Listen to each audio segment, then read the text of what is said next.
সুপ্রভাত আমার প্রিয় শিক্ষার্থীরা। আমরা গতদিন আলোচনা করেছিলাম সন্ধির সাধারণ পরিচয় নিয়ে। আজকেও আমরা সেই বিষয়গুলি নিয়েই আবার আলোচনা করব। আমরা দেখেছিলাম গতদিন যে সন্ধি শব্দটির অর্থ হলো মিলন। কার সঙ্গে কার মিলন? বর্ণের সঙ্গে বর্ণের মিলন। প্রথম পদের শেষ বর্ণ এবং দ্বিতীয় পদের প্রথম বর্ণের মিলনে সন্ধি হয়। সংস্কৃত ব্যাকরণের নিয়ম অনুযায়ী সন্ধি তিন প্রকার। কি কি? স্বরসন্ধি, ব্যঞ্জন সন্ধি ও বিসর্গ সন্ধি। আর বাংলা সন্ধিকে দুই ভাগে ভাগ করা যায়, একটা হচ্ছে বাংলা স্বরসন্ধি আর একটা হচ্ছে বাংলা ব্যঞ্জন সন্ধি।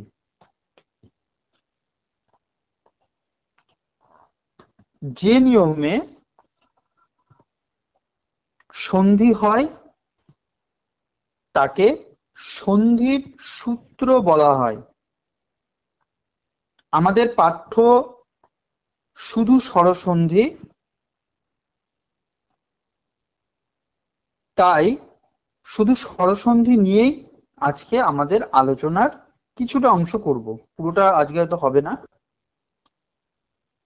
আমাদের প্রথম যে নিয়মটা রয়েছে সেটা হচ্ছে অ যোগ অ সমান সমান আ। সূত্র ধরে যদি বলি তাহলে এরকম বলতে পারি যে অকারের পর অকার বা আকার থাকলে দুয়ে মিলে আকার হয়। আকার পূর্ব বর্ণে যুক্ত হয়।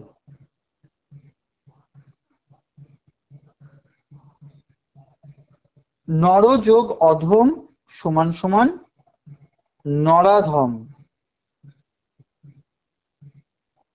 সিংহ যুক্ত আসন সমান সমান সিংহাসন। যুগ যোগ অন্তর সমান সমান যুগান্তর। জল যোগ আশয় সমান সমান জলাশয়। তাহলে দেখো আমরা কি বললাম, প্রথমে অ যোগ অ সমান সমান আ। আবার উদাহরণের সময় বললাম কি সিংহ যোগ আসন সমান সমান সিংহাসন। তাহলে এখানে তো অও রয়েছে আও রয়েছে। তাহলে এখান থেকে তো একটা কথা পরিষ্কার যে অ এর সঙ্গে অ করলে যেমন আ হয়, আবার অ যোগ আ সমান সমান আ হয়। তাহলে অকারের পর অকার বা অকারের পর যদি আকার থাকে তাহলে সব সময় আকার হয় হচ্ছে পূর্ব বর্ণে যুক্ত হয়ে যায়।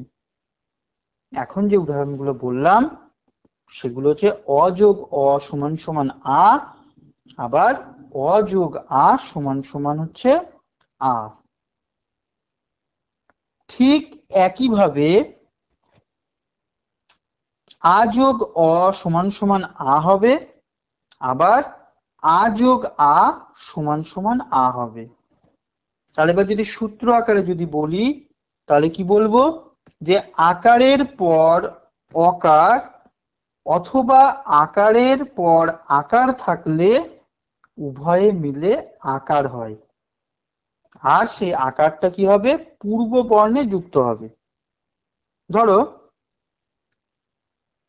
মহাযোগ অর্ঘ্য। ধরো এখানে মহাতে মহাতে হচ্ছে শেষে কি রয়েছে? আকার রয়েছে মহা। আকার যোগ অর্ঘ্যতে প্রথমে কি রয়েছে? অ রয়েছে। আমরা জানি যে সন্ধি কখন হয়? প্রথম পদ মানে মহার শেষ বর্ণ, প্রথম পদ মহা, আর দ্বিতীয় পদের প্রথম বর্ণ মানে অর্ঘ্যর অ। তাহলে এই যে আ যোগ অ সমান সমান কি হবে?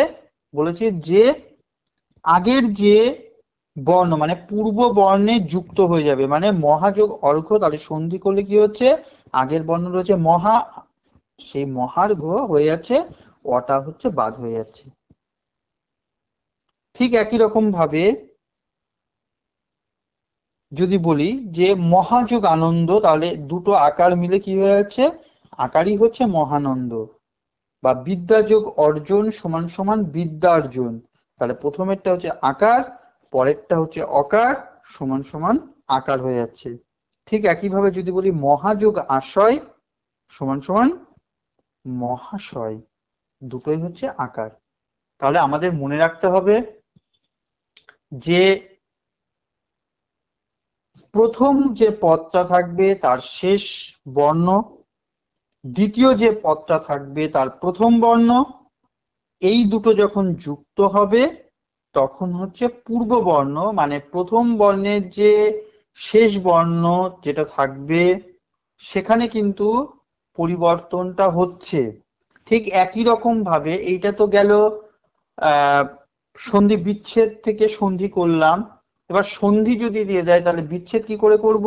ঠিক একই ভাবে যেটা, যে শব্দটা দেবে সেই শব্দটাকে ভাঙতে হবে, এবং সেই ভাঙা শব্দটার প্রথম পদের কিন্তু একটা মিনিং হতে হবে। যেরকম মহাযোগ অর্ঘ্য, অর্ঘ্য মানে থালা, মহা মানে মহা, এবার যেটা মহ, তাহলে অ দিয়ে যোগ আ দিয়ে যদি করি তাহলে তো সেটাও তো আকার হবে, তাহলে মহ কেন হবে না। দেখো মহ বলে কোনো শব্দ হয় না, যে শব্দটা হয় এবং প্রচলিত আছে সেরকম শব্দ কিন্তু নিতে হবে। যেরকম মহা, এই শব্দটা আমরা অনেকবার পেয়েছি, আর অর্ঘ্য তো রয়েছেই, সেই জন্য মহাযোগ অর্ঘ্য হয়ে গেল মহার্ঘ্য। এরপরে আমরা আসি 3 নম্বর সূত্রে। 3 নম্বর সূত্র কি, যে অকার আর আকার গেল, আমরা দেখলাম যে শেষে আকারই হচ্ছে, অযোগ অ বা অযোগ আ সমান সমান আকারই হচ্ছে। এদিকে আযোগ অ সমান সমান আকার, আযোগ আ সমান সমান আকার। আমরা স্বরবর্ণের প্রথম দুটো বর্ণ নিয়ে এটা দেখলাম। এইবার 3 নম্বর এবং 4 নম্বর বর্ণ দুটোকে নেব, যেমন রস্যইকার এবং দীর্ঘইকার। একই রকম ব্যাপার, রস্যের সঙ্গে রস্যই যোগ করে দীর্ঘই হচ্ছে, রস্যের সঙ্গে দীর্ঘই যোগ করে দীর্ঘই হচ্ছে। যদি সূত্রাকারে যদি বলি, রস্যইকারের পর রস্যইকার বা রস্যইকারের পর যদি দীর্ঘইকার থাকে, বা রস্যইকারের পরে যদি রস্যইকার থাকে, বা দীর্ঘইকারের পরে যদি দীর্ঘইকার থাকে, সব জায়গায় কি হবে, দ্বিতীয় যে বর্ণটা থাকবে সেই দীর্ঘইকারই হবে। একদম যদি সংক্ষেপে যদি সোজা ভাষায় যদি বলি, রস্যই যোগ রস্যই সমান সমান দীর্ঘই, রস্যই যোগ দীর্ঘই সমান সমান দীর্ঘই, এই একটা নিয়ম দিয়ে আগে বলি। তাহলে রবি, র বয়রস্যি, তাহলে রস্যই রয়েছে, যোগ ইন্দ্র, এখানেও রস্যই রয়েছে। এই দুটো বর্ণ মানে এই রস্যই যোগ রস্যই যখন মিলিত হয়ে যাচ্ছে, পূর্ব বর্ণে কি হচ্ছে, রবির এইটা পরিবর্তন হবে, দীর্ঘইকার যেহেতু হবে, র বয় দীর্ঘি দন্তে নয় দয় রফলা হয়ে যাচ্ছে। ঠিক একইভাবে রস্যই যোগ দীর্ঘই দিয়ে যদি বলি, পরি যোগ ইক্ষা, তাহলে প্রথমে রস্যইকার তার সঙ্গে ইক্ষার দীর্ঘইকার যোগ হয়ে সেই দীর্ঘইকারই হয়ে যাচ্ছে, তখন পরীক্ষা হচ্ছে প রয় দীর্ঘি কয় মূর্ধন্যস্বই আকার। আবার যদি রস্যই যোগ রস্যই করে যদি দীর্ঘইকার করি, যেমন ধরো অতি যোগ ইব, অতিতে রস্যইকার রয়েছে, ইবতে রস্যইকার রয়েছে, সঙ্গে সঙ্গে অতীব যখন লিখবো অ তয় দীর্ঘি ব। আবার গিরিশ, গয়রস্যি রয় দীর্ঘি তালবস্য গিরিশ, এটাকে যদি আমি যদি ভাঙি তাহলে আমরা জানি গিরি মানে হচ্ছে পর্বত বা হিমালয়, গয়রস্যি রয়রস্যি হয়ে যাচ্ছে, যোগ ইস দীর্ঘই তালব্যস্য হয়ে যাচ্ছে। ঠিক একই রকম ভাবে দীর্ঘের সঙ্গে যদি রস্যই যোগ করো তাহলে পূর্বপদে দীর্ঘই হয়ে যাবে, দীর্ঘের সঙ্গে দীর্ঘই যোগ করলেও দীর্ঘই হয়ে যাবে। যেমন ধরো সতীন্দ্র, দন্তের স, তয় দীর্ঘি, দন্তের নয় দয় রফলা। এটাকে যদি ভাঙি তাহলে আমরা দেখলাম কি, আমরা জানি যে সতী বলে একটা কথা আছে, সতী দন্তের স তয় দীর্ঘি যোগ ইন্দ্র, তার মানে দীর্ঘইকারের সঙ্গে রস্যইকার যোগ হয়ে শেষে যে পদটা হচ্ছে সতীন্দ্রতে দন্তের স তয় দীর্ঘি দন্তের নয় দয় রফলা। আবার শচীশ তালবস্য চয় দীর্ঘি তালবস্য, শচীশ এটাকে যদি ভাঙি তাহলে কি পাচ্ছি আমরা, শচী তালবস্য চয় দীর্ঘি যোগ চিহ্ন দিয়ে ইস দীর্ঘই তালব্যস্য।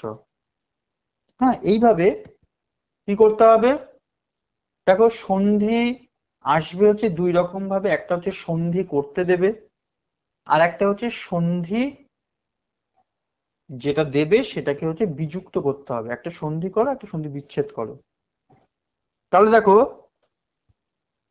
রথীন্দ্র, ধরো র থয় দীর্ঘি দন্তের নয় দয় রফলা, রথীন্দ্রকে যদি ভাঙি তাহলে আমরা পাই হচ্ছে রথি, রথ হয় দীর্ঘি, রথ থেকে রথি, দেখো যোগ ইন্দ্র রস্যই চলে আসলো, তাহলে দীর্ঘইকারের সঙ্গে রস্যইকার যুক্ত হয়ে তাহলে কি হয়ে যাচ্ছে, দীর্ঘইকার হয়ে যাচ্ছে, রথ হয় দীর্ঘি দন্তের নয় দয় রফলা। ঠিক একইভাবে মহিশ্বর, ম হয় দীর্ঘি তালব ছয় বয় র, তাহলে এটাকে ভাঙলে কি হচ্ছে, মহি ম হয় দীর্ঘি যোগ ঈশ্বর দীর্ঘই তালব ছয় বয় বয় শূন্য র, তাহলে সমান সমান হয়ে যাচ্ছে মহিশ্বর। তাহলে আমরা যদি সূত্রাকারে যদি বলি, তাহলে এই যে রস্যইকারের সঙ্গে রস্যইকারে যেরকম দীর্ঘইকার হচ্ছে, রস্যইকারের সঙ্গে দীর্ঘইকার করলে দীর্ঘইকার হচ্ছে, ঠিক একইভাবে দীর্ঘইকারের সঙ্গে রস্যইকার যদি যুক্ত হয় দীর্ঘইকার হচ্ছে, দীর্ঘইকারের সঙ্গে দীর্ঘইকার যুক্ত হয়েও দীর্ঘইকার হচ্ছে। তাহলে দেখো আমরা প্রথমে যেরকম রস্যই যোগ রস্যই দীর্ঘই করছি, তাহলে সেটার যদি সূত্রকারে যদি বলি যে রস্যইকারের পর রস্যইকার বা দীর্ঘইকার থাকলে উভয়ে মিলে হচ্ছে দীর্ঘইকার হয়ে যায়, আর এই দীর্ঘইকারটা সবসময় পূর্ব বর্ণে যুক্ত হবে। আর পরের যেটা বলেছিলাম দীর্ঘইকারের সঙ্গে রস্যইকারে সমান সমান দীর্ঘইকার হচ্ছে, বা দীর্ঘইকারের সঙ্গে দীর্ঘইকার যুক্ত হয়ে দীর্ঘইকার হচ্ছে, সেটা যদি সূত্রাকারে বলি দীর্ঘইকারের পর রস্যইকার অথবা দীর্ঘইকারের পর দীর্ঘইকার থাকলে উভয় মিলে পূর্ব পদে সবসময় দীর্ঘইকার হয়। এইবার একদম সোজা ভাষায় বলবো, দেখো আমরা প্রথম দুটো বর্ণ নিয়েছিলাম অ আ, যখনই অ এবং আয়ের মধ্যে প্রথম অথবা দ্বিতীয়ের মধ্যে যখনই থাকছে, বিশেষ করে দ্বিতীয় যখন প্রথম বর্ণ হিসাবে থাকছে দ্বিতীয় পদের বা পরপদের, আমরা সব সময় আটাকেই নিচ্ছি। ঠিক একইভাবে হ্রস্ব এবং দীর্ঘইকার যখন সন্ধি হচ্ছে পূর্বপদ এবং পরপদের বর্ণের সঙ্গে, তখন সবসময় পরেরটা নেব, এটা মাথায় রাখতে হবে, মানে দীর্ঘইকার হচ্ছে। ঠিক আছে, আচ্ছা এইবার তোমাদের কয়েকটা বাড়ির কাজ দেব, সেগুলো একটুখানি বাড়ি থেকে করবা। প্রথম প্রশ্ন, সন্ধির সূত্র কাকে বলে?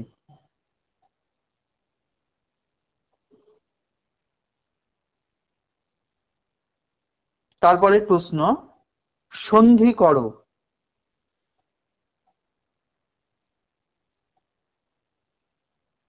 বেদ যোগ অন্ত, সিংহ যোগ আসন,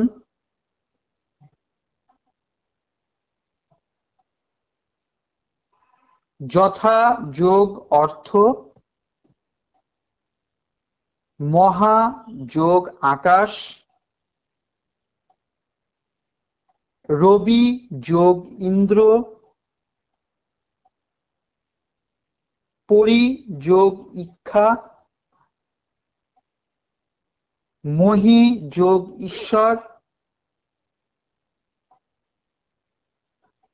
যোগী যোগ ইন্দ্র। এবার সন্ধি বিচ্ছেদ করবে, শোকাবেগ, নরাধম, বিদ্যালয়,